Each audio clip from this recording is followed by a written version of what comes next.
আসসালামু আলাইকুম ওয়া যে সকল আমল দ্বারা গুনাহ মাফ হয় তার বিবরণ পাওয়া যায় কি? যে সকল আমল দ্বারা গুনাহ মাফ হয়, গুনাহ যেন মুমিনের কাছে মাথার উপর পতনমুখ বিশাল পাহাড়, যে কোনো মুহূর্তে তা ধ্বংস করে দিতে পারে তাকে। ফলে কোনো গুনাহ হয়ে গেলে মুমিন পেরেশান হয়ে যায়, কিভাবে তার থেকে মাফ পাওয়া যায়, বান্দার হক হলে কিভাবে তা থেকে দ্রুত মুক্ত হওয়া যায়। পক্ষান্তরে ফাসেক ফাজেরের কাছে গুনাহ কোনো পেরেশানির বিষয়ই নয়। একটি হাদিসে একটি সুন্দর উপমার মাধ্যমে বিষয়টি ফুটিয়ে তোলা হয়েছে। মুমিনের কাছে গুনাহ যেন পতনমুখ পাহাড়, পাদদেশে সে বসা, যে কোনো মুহূর্তে তা ভেঙে পড়তে পারে তার উপর, ধ্বংস করে দিতে পারে তাকে।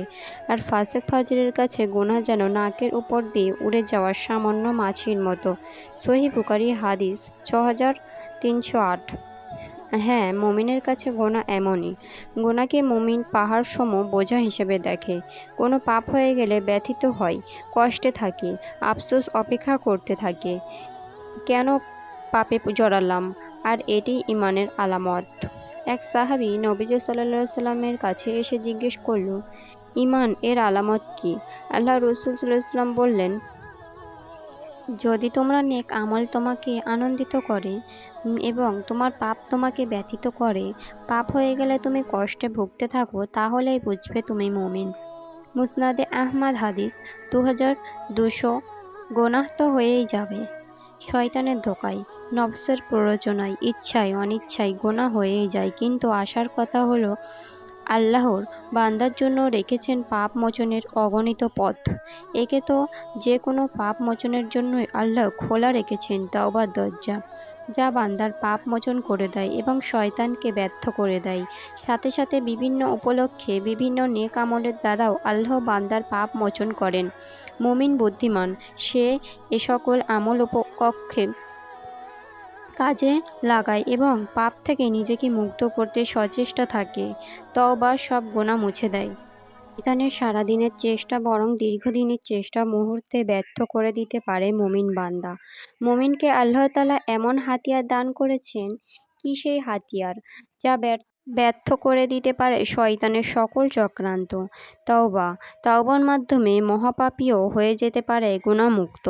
শয়তানের সকল অপচেষ্টার মুহূর্তে ধূলিসাৎ করে দিতে পারে। হাদিস শরীফে ইরশাদ হয়েছে, গুনাহ থেকে তওবাকারী গুনাহমুক্ত ব্যক্তির মতো। মুমিন তো গুনাহ নিয়ে বসে থাকতে পারে না। গুনাহ তো মুমিনের কাছে পাহাড় সম বোঝা। তাই মুমিন গুনাহ হওয়ার সাথে তওবা করে নেয়। কুরআনুল কারীম আল্লাহ তাআলা মুমিন এর কথা বর্ণনা করেছেন এভাবে, তারা সেই সকল লোক যারা কখনো কোনো অশ্লীল কাজ করে ফেললে বা অন্য কোনো পাপ করে ফেললে, নিজেদের প্রতি জুলুম করলে সঙ্গে সঙ্গে আল্লাহর স্মরণ করে এবং তার ফলশ্রুতি নিয়ে গুনাহের জন্য ক্ষমা প্রার্থনা করে আল্লাহর কাছে। কেউ বা আছে যে গুনাহের ক্ষমা করতে পারে? তারা জেনে শুনে তাদের কৃতকর্মের অবিচল থাকে। সূরা আল ইমরান 3।